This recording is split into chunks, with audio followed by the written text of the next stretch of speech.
Chike wiped his greasy hands on a rag. The stench of burnt oil thick in the small mechanic shop. It had been another fruitless day of work. Customers were scarce, and bills were piling up.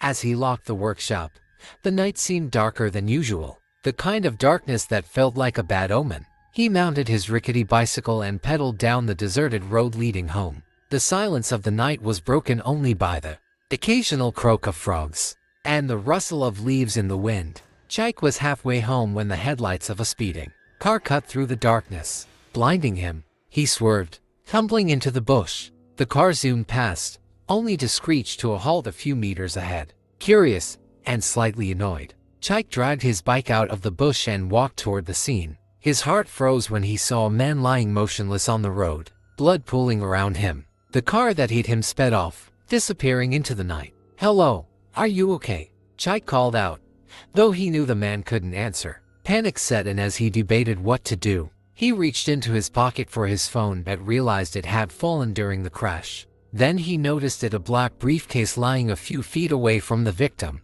Chike's eyes darted around the empty road before settling on the case. Against his better judgment, he picked it up and opened it slightly. His breath caught as he saw bundles of crisp Naira notes neatly stacked inside. He looked at the victim again. The man's lifeless eyes stared at the sky, as if accusing him of something he hadn't done yet. "This isn't stealing," Chike muttered to himself, his voice trembling. "It's just finding." The sound of an approaching vehicle startled him. Without thinking, he grabbed the briefcase, jumped on his bike, and pedaled away, leaving the body behind. His heart pounded as he raced through the night, clutching a fortune that could change his life or ruin it. Chike burst into his small, one-room apartment, slamming the door behind him. His chest heaved as he tried to catch his breath. The briefcase felt heavier now, as though the weight of its contents carried an unseen burden. He placed it on his worn-out mattress and stared at it, his mind racing.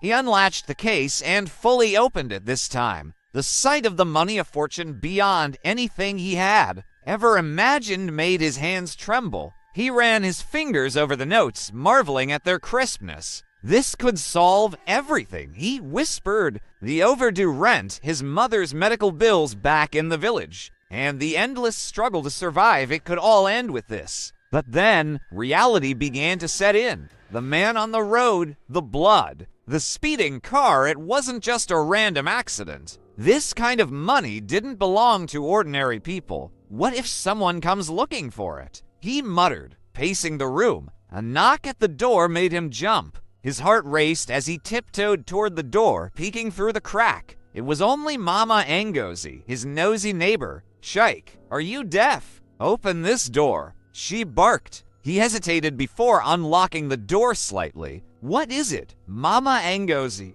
Did you hear the news? They said a man was killed on Ogidi Road. Tonight, hit hand-drawn. These are dangerous times." "Oh." Chike swallowed hard, feigning ignorance. "I didn't hear. I just got home." Mama Ngozi eyed him suspiciously before walking away. Chike locked the door again, bolting it twice this time. Sitting back on the mattress, he weighed his options. He could go to the police, but with his reputation as a struggling mechanic, who would believe he didn't kill the man? Keeping the money seemed like the only choice, but it also felt like a gamble with his life. As he hid the briefcase under the floorboards, Chike didn't notice the shadowy figure lurking outside his window, watching his every move. The next morning, Chike woke up to the sound of his landlord banging on the door. "Chike, if you don't pay me my rent today, I'll throw your things out," the old man shouted. Chike groaned, his mind still clouded by the events of the previous night. "I'll get your money soon, sir," he replied, forcing calmness into his voice. After the landlord left, Chike retrieved the briefcase from the floorboards and stared at it. He could easily pay the rent now, but drawing attention to himself so soon felt risky. "Just a little patience," he muttered, pushing the case back under the floor. Determined to act normal,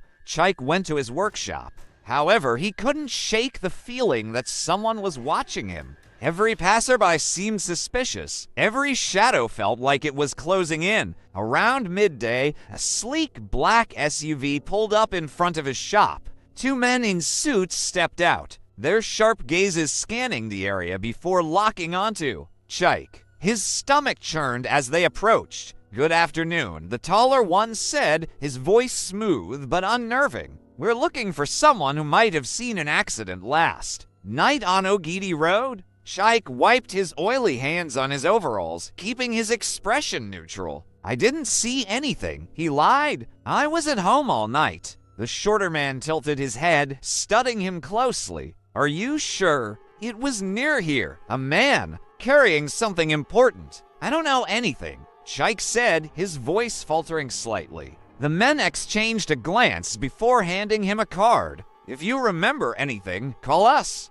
It's in your best interest." As they left, Chike's legs nearly gave out beneath him. They knew, or at least they suspected. That evening, he walked home with a growing sense of dread. When he entered his apartment, he froze. The floorboards where he'd hidden the briefcase had been disturbed. Someone had been inside. Chike's hands trembled as he knelt by the disturbed floorboards. He yanked them open, his heart pounding in his ears. The briefcase was still there, but its position had shifted slightly. Someone had been inside, and they had found it or almost found it. He bolted the door and sat on the bed, staring at the case. Sweat trickled down his forehead. Who could have been here? The landlord? Those men? He whispered. Paranoia clawed at his mind. A soft knock at the door jolted him. This time, it wasn't loud or aggressive like the landlord's. It was deliberate, almost cautious.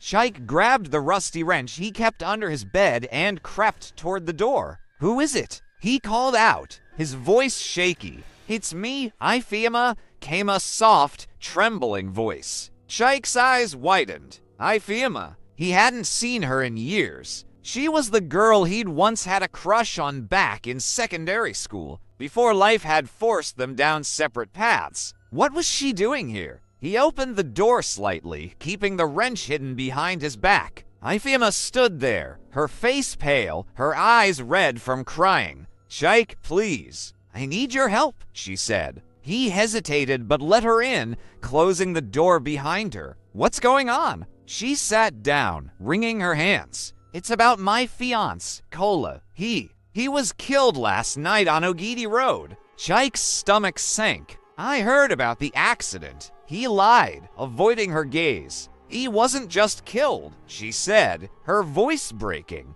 "He was carrying something important, a briefcase. They think someone took it, and now they're after me." Chike froze. "Who's after you?" "I don't know." She cried. "Some dangerous people. They think I know where the briefcase is." As she spoke, Chike's mind raced. Ifeoma had unknowingly walked into the lion's den. He had the briefcase she was looking for, and now both their lives were in danger. A loud crash outside the window interrupted their conversation. The shadows were no longer just watching, they were coming for him. The loud crash outside sent Ifeoma scrambling toward the corner of the room. Chike grabbed her arm and pulled her to the floor, signaling for her to stay quiet. His pulse thundered in his ears as he strained to hear any movement. The sound of heavy footsteps followed, accompanied by low voices. "He's inside," one of them muttered. Chike's heart dropped. They had found him.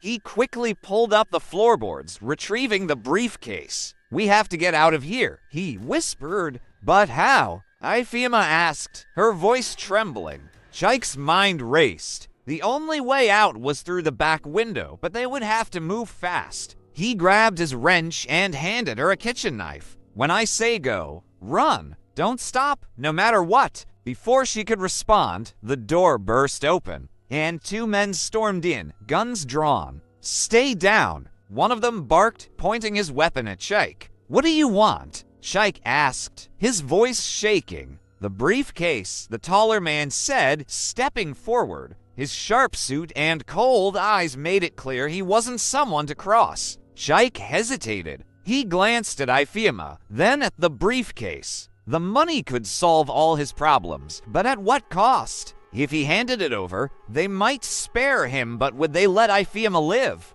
"Tick-tock," the man said, raising his gun. In a desperate move, Chike hurled the wrench at the light bulb, plunging the room into darkness. "Run!" he shouted, shoving Ifeoma toward the window. Gunshots rang out as they scrambled through the narrow opening. Chike felt a sharp pain in his side but kept running, clutching the briefcase. Ifeoma dragged him into an alley, her face pale with fear. "Are you okay?" she asked, noticing the blood on his shirt. "I'll be fine," he lied, gritting his teeth. Sirens wailed in the distance, growing louder. Chike handed her the briefcase. "Take it and go. This is your fight now. What about you?" she asked, tears streaming down her face. Chike smiled faintly. "I'll buy you some time. Just go." As Ifeoma disappeared into the night, Chike staggered back into the street, ready to face whatever came next.